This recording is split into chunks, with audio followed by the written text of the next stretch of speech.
আমার আপনার চেহারার দিকে আম খাস সব শ্রেণীর মানুষের অবস্থা একটাই, চেহারা দেখলে বুঝার উপায় নাই যে মানুষটার মৃত্যুর ভয় আছে, বহুদিন বাঁচবে।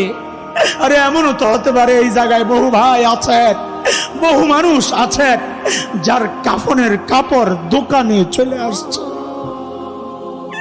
এমনও তো হতে পারে কালকে খবর আসতে পারে হাসান জামিল তার দুনিয়ায় নাই, এমনও তো খবর আসতে। কেন এমন নিশ্চিন্ত হয়ে গেল? চুল পাইকা পাইকা সাদা হয়ে গেছে, গুনাহ ছাড়তে পারি না।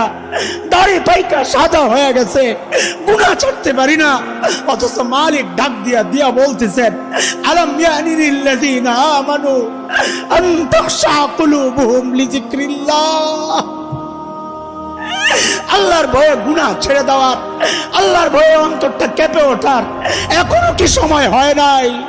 আর কত, আর কত ও ভাই, আর কত, আর কত বলো? মালিকের দুয়ারে কবে ফেরত আসবা? কবে আসবা বলো? একটা মানুষের উচিত আখিরাত নিয়ে চিন্তা করা যে আমার মালিকের সামনে আমি কি নিয়ে দাঁড়াবো, আমার পুঁজি কি, আমার কামাই কি, আমার সম্পদ। নামাজের সময় বিষাক্ত খঞ্জর দিয়া হযরত ওমরের পেট ফেরে ফেলছে, নাড়ি বুড়ি বের হয়ে গেছে। কাপড় দিয়া পেঁচাইয়া হযরত ওমরকে মসজিদ নববীর ফ্লোরে শোয়া দেওয়া হয়েছে। হযরত ওমর বেহুশ, একজনের কোলে মাথা, একটু হুশ ফিরছে, নামাজের খবর নিছেন, একজনের টাকনুর উপরে কাপড় উঠাইছেন, আরো কিছু কাজ করছেন। এর মধ্যেই হযরত ওমর কি ফিকির আখিরাতের, কি ভয় ঢুকছে কলিজায়। হযরত ওমর মাথাটাকে নিয়ে মসজিদে নববীর ফ্লোরে রাখছেন। ফ্লোর কি পাকা, টাইলস করা, মোজাইক করা, মাটি মাটি। অর্ধ জাহানের বাদশাহ, জান্নাতের সুসংবাদ পাওয়া ওমর, নবী যার বাড়িও জান্নাতে দেখছেন, সেই ওমর মুখটাকে নিয়ে জমিনের উপর রাখছেন, গালগুলাকে মাটির সাথে ঘষতেছেন আর কাঁদতেছেন, বলতেছেন, ওয়াইলুল লাকা ইয়া ওমর ইন লাম ইয়াগফির লাকা রাব্বুক। ওমর, তোমার রব যদি তোমাকে ক্ষমা না করে তোমার জন্য ভয়ঙ্কর বিপদ কিন্তু অপেক্ষা করতেছে। ওমরের আখিরাতের এত ফিকির, আবু বকর এত বড় মানুষ, আখিরাতের এত ফিকির। সাইয়েদনা আবু বকর নির্জনে দূরে চলে যেতেন, চিৎকার করে করে কাঁদতেন আর বলতেন, ইবনে আবি কুহাফা, ও আবু কুহাফার বেটা, তুই মানুষ কেন হইলি রে? তুই মানুষ কেন হইলি? এখন আল্লাহর সামনে কি জবাব দিবি, কেমনি হিসাব দিবি? গাছের দিকে তাকায়া তাকায়া সাইয়েদনা আবু বকর চিৎকার করে করে কাঁদতেন আর বলতেন, ইয়া লাইতানি কুনতু বারাকা, আমি মানুষ না হইয়া যদি গাছের পাতা হইতাম তো আল্লাহর সামনে আমার হিসাব দেওয়া লাগতো না। ওমর এত বড় মানুষ হয়ে আখিরাতের এত ফিকির, আবু বকর এত বড় মানুষ হয়ে আখিরাতের এত ফিকির। আরে দোস্ত, ওই ফিকিরটা হওয়া দরকার ছিল আমার মতো গুনাহগারের, অথচ আমার কোনো ফিকির নাই। কেন রে ভাই? আমাকে কে গ্যারান্টি দিল যে আমার মৃত্যু যন্ত্রণা হবে না? আরে ওমর তো গ্যারান্টি পাইছে, ওমর ফিল জান্নাহ, ওমর জান্নাতি। আবু বকর তো গ্যারান্টি পাইছে, আবু বকর জান্নাতি। আমাকে আপনাকে কে গ্যারান্টি দিল যে আমাদের কবরের আযাব হবে?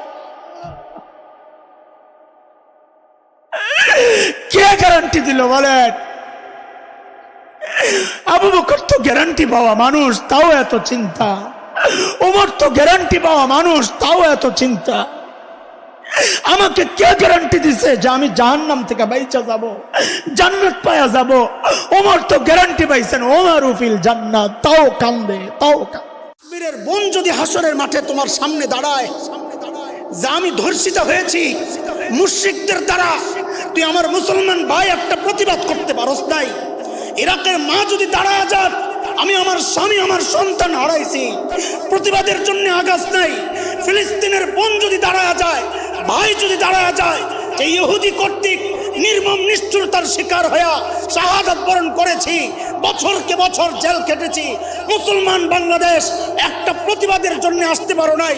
প্রতিবাদ দূরের কথা, যারা প্রতিবাদ করে ওই মৌলবীদেরকে সন্ত্রাসী আখ্যা দিয়েছ, জঙ্গি উস্কানিতে আখ্যা দিয়েছ, কি জবাব দিবা? জবাব ঠিক করে রাখো, জবাব ঠিক করে রাখো। কোনো জবাব নাই। মাঝে মধ্যে আমি নিজেই ভয়ে আটকায় উঠি। আমার আরাকানের বোন যদি দাঁড়ায় যায়, এই দাঁড়া, জান্নাতে যাবি না, দাঁড়া। আমি ধর্ষিত হয়েছি, তুই কি করছস? তুই আমার ভাই মুসলমান।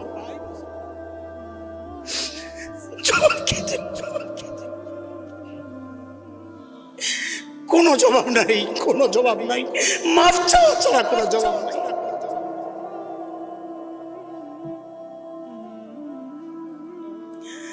আমি পরিবর্তনটা দেখাইতেছি। কাদের কথা শোনাইতেছি বলে? বর্বর আরবদের কথা শোনাইতেছি। কি মানুষ কি হয়ে গেল, কি মানুষ কি হয়ে গেল, কিসের বরকতে বলেন? আবার সেই কোরআন তো আল্লাহ তাআলা উঠায় আনিছে। সবাই বলে না, সন্দেহে পড়ে গেছে। সেই কোরআন এখনো আছে না উঠে গেছে? শুধু একটু পুরান হয়ে গেছে, পাওয়ার কমে গেছে, আগের মতোই।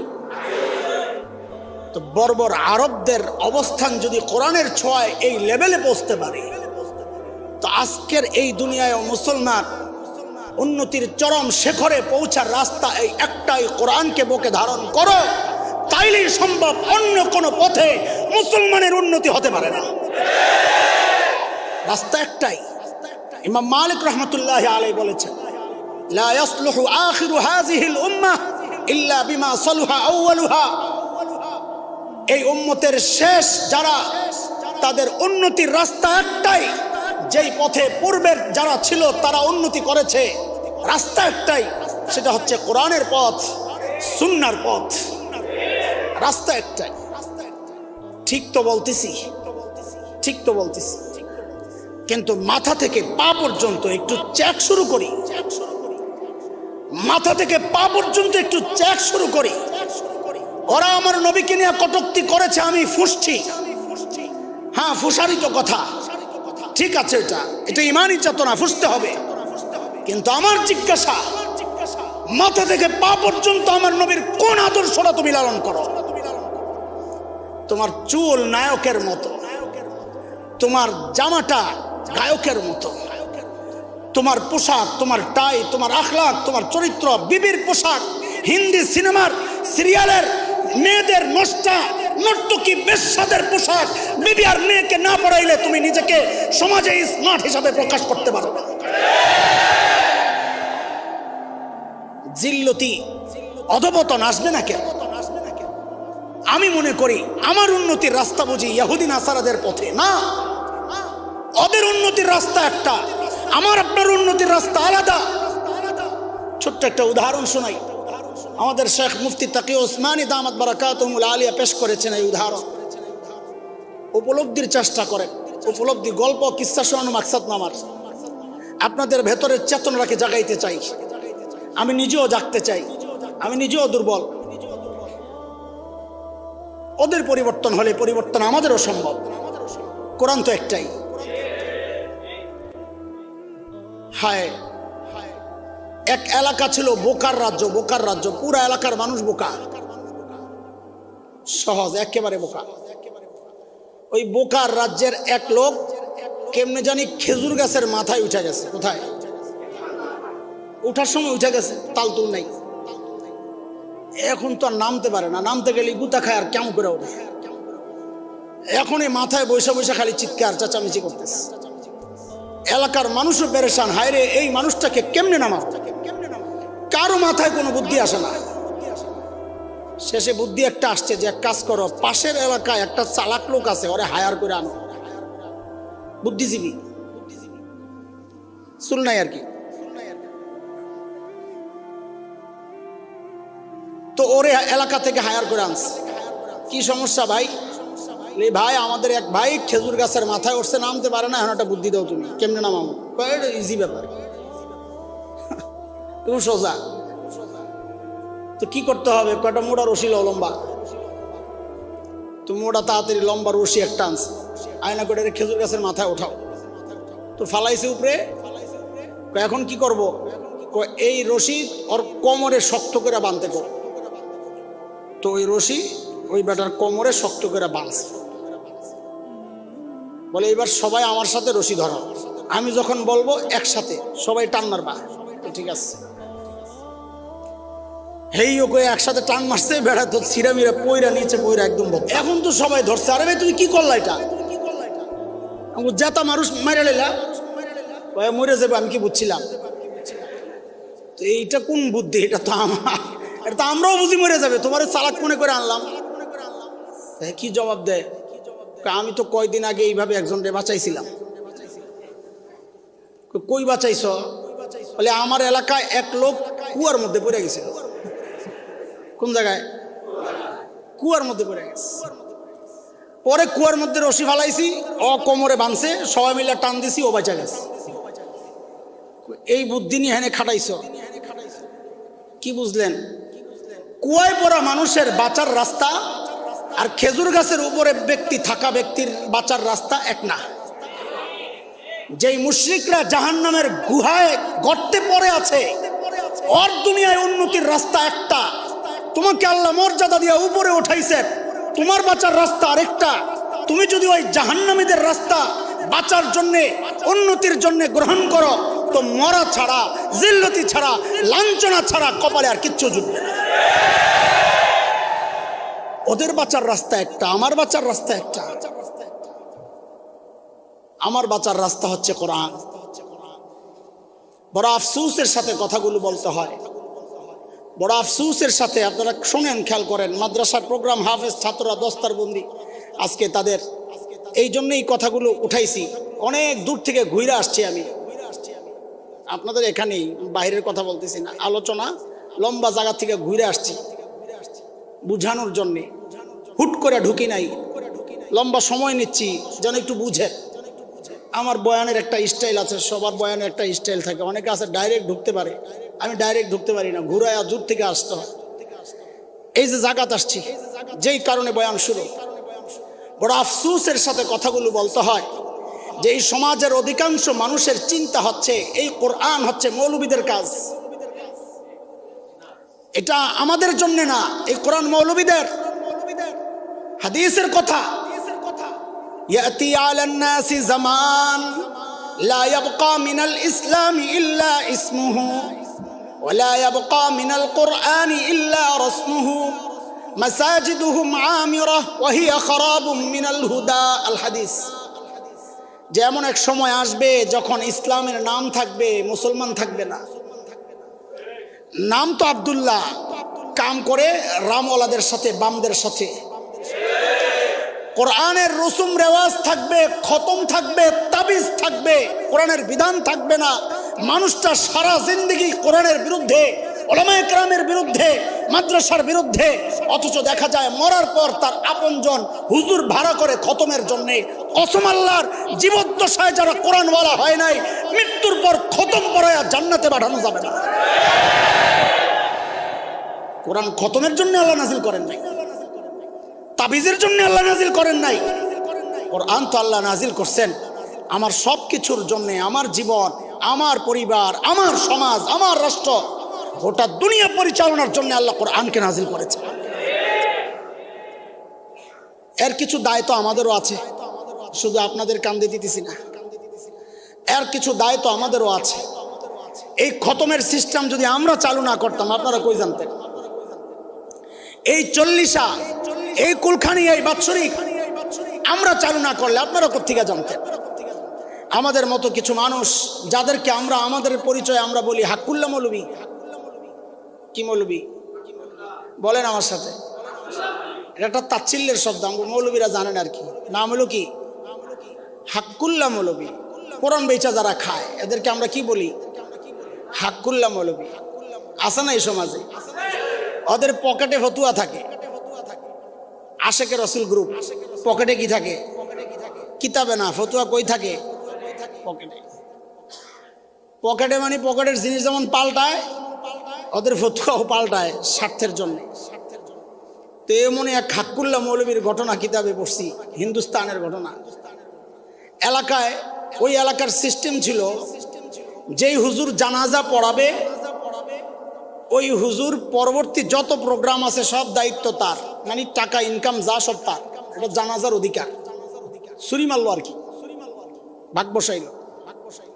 তো এক এলাকার অনেক বড় এক ধনী মানুষ, তার বাবা অসুস্থ, খেয়াল করে, বাবা অসুস্থ, এখন চিন্তা করছে এই বুড়া মরলেই তো জানাজা তো আমিই পড়াবো, তো যেহেতু ছেলে ধনী পরবর্তী প্রোগ্রাম 40 কুলখানি এগুলার মালও তো বেশি আসবে, বিল বড় হবে না, ধনী মানুষের বিল। তো এখন খালি আল্লাহর কাছে দোয়া করে, আল্লাহ বেটা মরে না কেন, মরে না কেন, মরে না কেন, মরলেই তো ইনকাম শুরু, পকেট খালি হয়ে গেছে। হঠাৎ একদিন শহরে গেছে কোন কাজে, মরে না, শহরে গেছে কোন কাজে, এর মধ্যে খবর পাইছে ওই লোক তো মারা গেছে। এখন তো আফসোস, হায়রে আমার জানাজা তো ছুটে গেল, জানাজা ছুটছে মানে আমার ইনকামও বন্ধ। বুঝেননি কথা? দৌড়াইয়া শহর থেকে গ্রামে আসছে, আইসা দেখে হ্যাঁ ঠিকই চিন্তা যেটা করছে ওইটাই, জানাজা হয়ে গেছে। তো জানাজা হয়েছে কি হয়েছে, ফতুয়ার পকেটে আছে না, কথা বলেন না। তো মাইয়তের আপনজন রে ডাকছে, জানাজা যে পড়ছেন, জানাজার মধ্যে মাইয়তের নাম টাম নিছেন নি? আচ্ছা মাইয়তের নাম নেয়নি জানাজায়, তো আপনজনরা কয় না নাম তো লয় নাই। তাইলে এই মাইয়ত থেকে দুনিয়ার শেষ মাথা পর্যন্ত কত মাইয়ত সামনে আছে, কার জানাজা পড়লেন কেমনি বুঝবেন? আহারে সহজ সরল মানুষ, জাহেল মানুষ, হুজুর যা কয় তাই তো, কই ইন্নালিল্লাহ। হুজুর তাইলে এখন কি করার কিচ্ছু নাই, রাস্তা একটাই, জানাজা আবার পড়তে হবে। হ্যাঁ তো চিন্তা হইলো জানাজা দৌড়াইলে তো আমি ইমাম, তো এলাকাবাসী সিদ্ধান্ত নিয়েছে ঠিক আছে তাহলে জানাজাটা আমরা আবার পড়ি। তো হ্যাঁ নামাজে দাঁড়াইছে, ওদিক দিয়ে আগে যেটা জানাজা পড়াইছে হ্যাঁ তো খালি রাগে ফুলতাছে, এর ইনকাম গেছে গা, হ্যাঁ পিছন দিয়ে রেডি, দেখি তুই জানাজা কেমনে পড়াস। তো নামাজে দাঁড়ায় 3 তাকবীর দেওয়া শেষ, এখন তো দোয়ার টাইম, দোয়ার মধ্যে তো দোয়া নাম লইব, আল্লাহুম্মা গফির লি হাইয়িনের জায়গায় আল্লাহুম্মা গফির লি আব্দুল্লাহ, এরকম কিছু একটা বলতে হবে। এখন 3 তাকবীর দিয়ে এখন চিন্তা করতেছে ফতুয়া তো দিলাম, সিস্টেমটা কি আমিও তো বুঝতেছি না, নামটা কই বলো, কিভাবে বলো, আর দোয়াই বা কেমনে করো। তো উর্দু আলাদের ঘটনা, তো উর্দুতেই কথাটা আসছে আর কি। তো হঠাৎ দোয়ার মধ্যে বলতেছে, নাম বলতেছে, ওয়ালিদ কা নাম ইমরান, ওয়ালিদা ফাতেমা, উসকা নাম রমজান, ফাবি আইয়ি আলাই রাব্বিকুমা তুকাজ্জিবান। দোয়া পড়ে লেছে, নাম লয়ে লেছে। পিছনের যে ইমামটা আছে আগের যেটা পড়াইছে হ্যাঁ তো বুঝছে বাটপারি, হ্যাঁ পিছন থেকে লোকমা দিছে। কি লোকমা? ये जनाजा ना बीच हदीस ना बीच कुरान, फबी अय्यि आलाई रब्बिकुमा तुकज्जिबान। এই জানাজা না হাদিসে আছে না কোরআনে আছে, ফাবি আইয়ি আলাই রব্বিকুমা তুকজ্জিবান। হ্যাঁ দেখছে সর্বনাশ, তো ধরা খায়া গেছে। এখন সামনের থেকে বলতেছে, আধা মেরা আধা তেরা জেরা বনকর। আরে বেটা শুনালো পরে আসিস, আধা মেরা আধা তেরা জেরা বনকর জবান, ফাবি আইয়ি আলাই রাব্বিকুমা তুকাজ্জিবান। কথা কইস না, অর্ধেক আমার অর্ধেক তোর, ফাবি আইয়ি আলাই রাব্বিকুমা তুকাজ্জিবান। লা হাওলা ওয়ালা কুওয়াতা ইল্লা বিল্লাহিল আলী, আস্তাগফিরুল্লাহাল আযীম ওয়া আতুবু ইলাইহি। এই ফাইজলামিগুলো তো এইভাবেই বাড়িস। আফসোসের কথা বলতেছি, আফসোসের কথা। কোরআন আল্লাহ নাজিল করলেন কেন? এটা শুধু মৌলবীদের কাজ না, এটা প্রত্যেকটা ইমানদারের কাজ। কোরআন প্রত্যেকটা ইমানদারের জন্য আল্লাহর রহমত। আপনি আপনার সন্তানকে লেখাপড়া যাই করান, মনোযোগ দিয়ে কথাগুলো শুনেন, আপনার সন্তানকে আপনি যাই পড়ান আমাদের কোনো আপত্তি নাই। আপনি ইঞ্জিনিয়ার বানান, আপনি ডাক্তার বানান, কিন্তু আমাদের একটা অনুরোধ হচ্ছে তাকে শুরুতে কোরআন নামক টিকার একটা ডোজ দিয়ে কোরআনের টিকার ডোজ যদি না পায় ওই ছেলে তো ওই মেয়ে তো ব্যারিস্টার হবে, কিন্তু কোরআনের ডোজ না পাইলে ওই ব্যারিস্টার দেখা যাবে মাকে গলা ধাক্কা দিয়ে ঘর থেকে বের করে দেবে। ছেলে তো ইঞ্জিনিয়ার হবে, কিন্তু কোরআনের ডোজ না দিলে দেখা যাবে ওই ইঞ্জিনিয়ার রডের বদলে বাঁশ ঢুকায় দিচ্ছে। কেন? কোরআন নাই তো মানুষ আর মানুষ থাকে না, মানুষ অসভ্য হয়ে যায়। প্রমাণ প্রমাণ কি? সূরা রহমানের প্রথম 3টা আয়াত একটু দেখেন, বুঝতেছেন আমার কথা? সূরা রহমানের প্রথম 3টা আয়াত একটু খেয়াল করেন, আল্লাহ কি বলতেছেন? আর রহমান আল্লামাল কুরআন খালাকাল ইনসান। কয় আয়াত পড়ছি? আয়াত 3টার সিরিয়ালটা মনোযোগ, একদম পুরা মনোযোগ দিয়া, 100তে 100 মনোযোগ। প্রথম আয়াত রহমান, আল্লাহ কে? রহমান। 2 নাম্বার আল্লামাল কোরআন, যিনি কোরআন শিখালেন। তো কোরআন শিক্ষা কয় নম্বরে আসছে? মনে রেখেন, কোরআন শিক্ষা কয় নম্বরে? 3 নাম্বার খালাকাল ইনসান, যিনি মানুষ সৃষ্টি করলেন। কয় নম্বরে? বলেন আবার, কোরআন শিক্ষা কয় নম্বরে? মানুষ সৃষ্টি কয় নম্বরে? বলেন আবার, কোরআন শিক্ষা কয় নম্বরে? মানুষ সৃষ্টি কয় নম্বরে? 2 আগে না 3 আগে? বুঝা গেল কোরআন শিক্ষা আগে, মানুষ সৃষ্টি। এটা বুঝা গেল না? আসলে বাস্তবতা কি? আমি আপনি দুনিয়ায় আগে আসছি না আগে কোরআন শিখছি? আগে দুনিয়ায় আসছি, এরপরে বড় হইয়া কোরআন শিখছি না? কথা বলেন, এটাই তো ঠিক। তো আল্লাহ তাআলা যদি এটাই ঠিক হয়, তো আল্লাহর তো বলার কথা ছিল এমন, আর রহমান খালাকাল ইনসান আল্লামাল কোরআন। রহমান আল্লাহ, যিনি মানুষ সৃষ্টি করছেন, যিনি ওই মানুষকে কোরআন শিখাইছেন।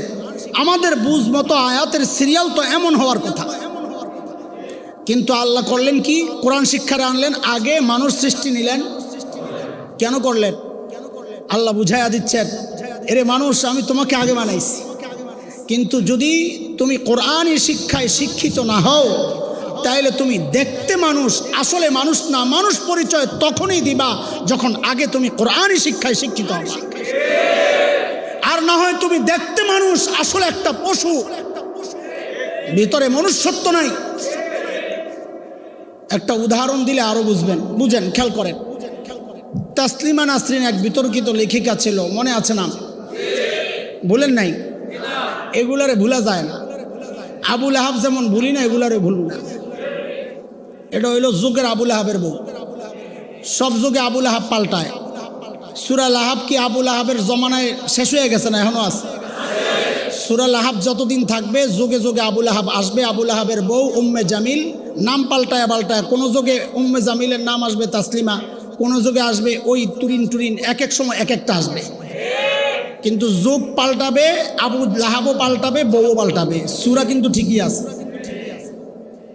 তো তাসলিমা নাসরিন তার এক বইয়ের মধ্যে লিখেছিল, মনোযোগ না থাকলে কথাটা বুঝবেন না। তাসলিমা নাসরিন তার এক বইয়ের মধ্যে লিখেছিল, এই পেট আমার, আমার পেটের মধ্যে আমি যেখান থেকে খুশি সেখান থেকে বাচ্চা নেব, এই সমাজ আমাকে কি বলবে? আপনারা নাউজুবিল্লাহ পড়লেন না? আমি বলি এই বেটি ঠিকই বলছে।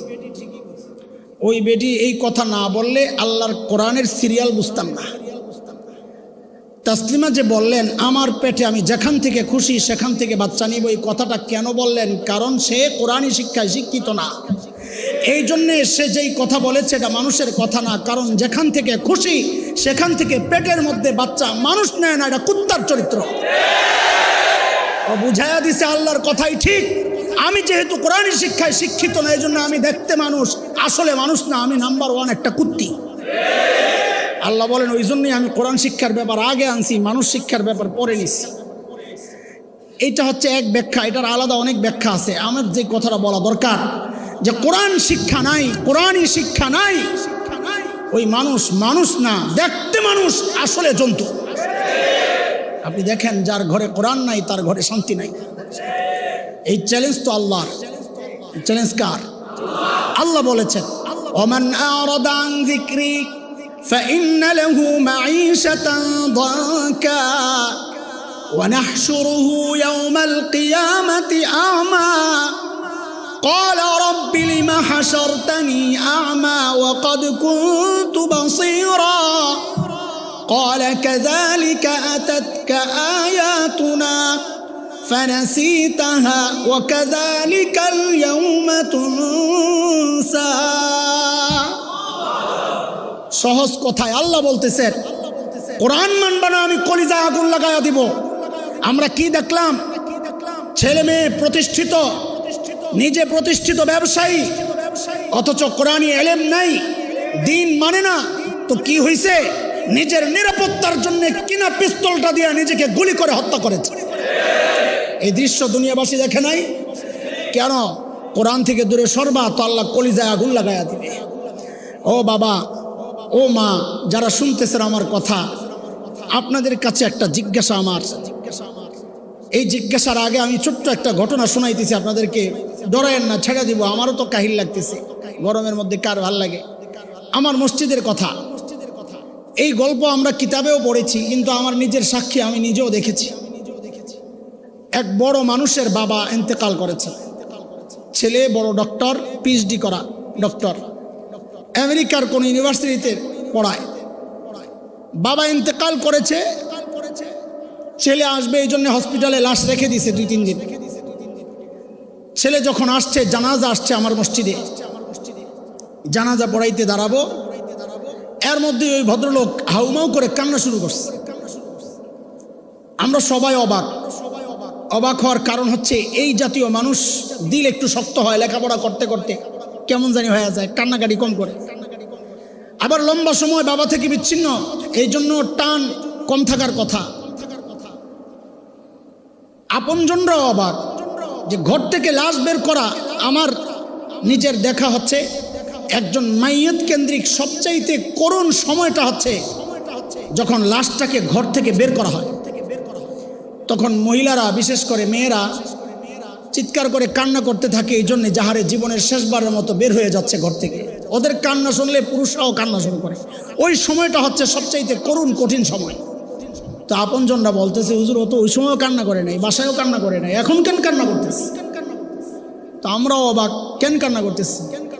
তো এলাকার ছেলে, মসজিদের খতিব, এই হিসাবে দায় আছে, এই জন্য তাকে ডাইকা কাছে আনছি। ভাই দিকে আসে, বুকে জড়ায় আনিছি। ভাই আমারও বাবা নাই, আমারও মা নাই, আপনারও বাবা চলে গেছে, একদিন আমিও যাব, আপনিও যাবেন, ধৈর্য ধরেন। ভদ্রলোক আমাকে জড়ায় কানে কানে বলতেছে, হুজুর বাবা মারা গেছেন, আমি ওই জন্য কাঁদছি না। বাবা মারা গেছেন, আমি ওই জন্য কান্না করছি না।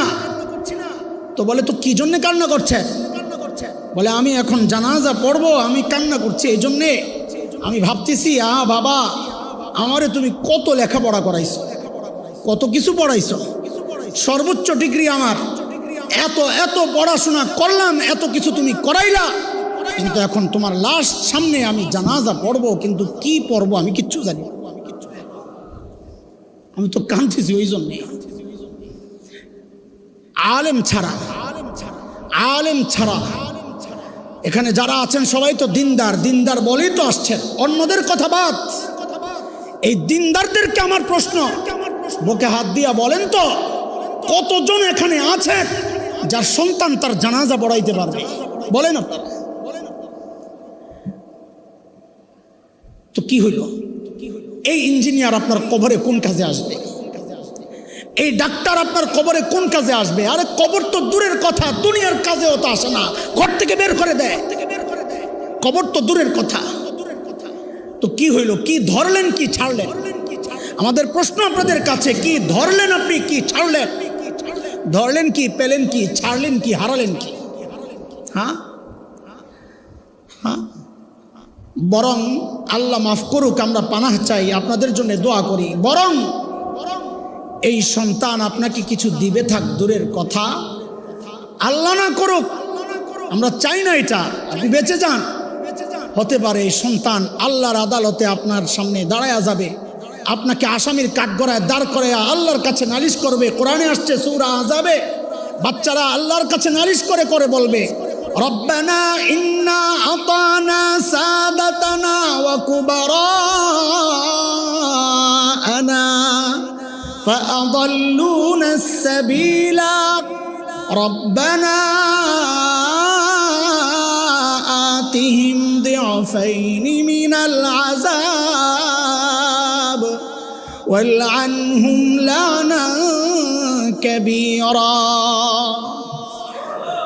আল্লাহ আমাদের বাবা মা, আল্লাহ আমাদের মুরব্বী, দিন শিখায় নাই, কোরআন শিখায় নাই, শরীয়ত শিখায় নাই, নামাজ শিখায় নাই। আমাকে ডাক্তার ইঞ্জিনিয়ার বানাইছে, কিন্তু তোমাকে চেনায় নাই। এই দায়িত্ব ছিল তাদের, দায়িত্ব তারা আদায় করে নাই। আল্লাহ আপনার কাছে বিচার দিচ্ছি। আমরা আজকে আমার এই নেতা এবং বাবা মার ডাবল শাস্তি চাচ্ছি আল্লাহ আপনার কাছে। ঘটনা তো উল্টাও হইতে পারত, উল্টাও তো হইতে পারত। আপনার গন্তব্য জাহান্নামের দিকে ফেরেশতারা হাঁকা হাঁকা নিয়ে যাচ্ছে। وسيق الذين اتقوا وسيق الذين كفروا إلى جهنم زمرا। জাহান্নামের দিকে নিয়ে যাচ্ছে। সন্তান দাঁড়ায় গেছে সুপারিশকারী, না আমি আমার বাবা মাকে জাহান্নামে যেতে দিব না। জড়ায়া ধরবে, আমি আমার বাবা মাকে জাহান্নামে যেতে দিব না, আমি জান্নাতে একা যাব না। কি চায়? বলে বাবা মাকে ছাড়া বলে জান্নাতে যাবে না। তো আল্লাহর ফয়সালা, যাও যাও এদেরকেও জান্নাত দিয়ে দাও, এদের বাবা মাকেও জান্নাত দিয়ে দাও। কি শিখাইলেন? শিখাইলেন কি বাচ্চাদেরকে? কয়জন এমন আছেন বলেন, আপনি বুকে হাত দিয়ে বলেন, কয়জন আছেন যে আপনার মৃত্যুর পর আল্লাহর আদালতে হাতটা তুইলা বলবে রব্বির হামহুমা কামা রাব্বায়ানি সগীরা? কয়জন আছে? আমি তো মাঝে মধ্যে বলি আমি কি করছি না করছি জানি না, কিন্তু আমার বাবা মা বড় সৌভাগ্যবান, বড় সৌভাগ্যবান।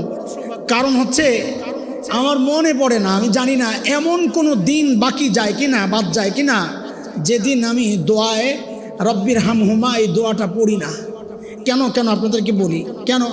কারণ আমাদের বছরে আমার প্রায় দিনই প্রোগ্রাম থাকে, প্রায় দিনই প্রোগ্রাম থাকে, কোনো দিন 3টা 4টা 5টাও থাকে। তো যখন দোয়া করতে হয়, দোয়ার মধ্যে কমন দোয়া তো রব্বির হামহুমা আছেই। তো আপনাদের জন্য করি না করি, দোয়া তো আমি আমার জন্যই করতেছি। তো আমার বাবা মা প্রতিদিন আমার দোয়া পাইতেছেন। আমি তো বলি আমার বাবাকে যদি আল্লাহ জিজ্ঞেস করেন, আয় তুমি তোমার সন্তানকে দুনিয়ায় কি অবস্থায় রেখে আসছ, তো আমার বাবা তো গর্বের সাথে বলতে পারবেন আমি তারাবির নামাজে ছিলাম। তো আমার বাবা তো বলতে পারবেন আমি আমার সন্তানকে সেজদায় নামাজে রেখে আসছি। আমার মা তো বলতে পারবেন যে আমি সফরে ছিলাম, মাহফিলের সফরে, যে আমার সন্তানকে দিনই সফরে রেখে আমি দুনিয়া থেকে বিদায় নিছি। হ্যাঁ, আমাদের এইরকম কি পুঁজি আছে বলেন তো? কয়জন এমন পুঁজি রেখে গেছেন? এই মাদ্রাসাওয়ালারা কি চায় আপনাদের কাছে? নবীদের টার্গেট যা ছিল, মাদ্রাসাওয়ালাদেরও টার্গেট একটাই। নবীদের টার্গেট ছিল কোরআনকে মাঝখানে রাইখা বান্দাহকে রবের সাথে জুড়ে দেওয়া, মাধ্যম বানানো কোরআনকে। নবীদের ওয়ারিস যারা, তাদেরও টার্গেট একটাই, মানুষকে কোরআনের মাধ্যমে আল্লাহর সাথে জুড়ে দেওয়া। এই জন্য যারা শয়তানের দালাল, শয়তানের টার্গেট ছিল কোরআন থেকে মানুষকে দূরে সরাইয়া আল্লাহ থেকে বিচ্ছিন্ন করা।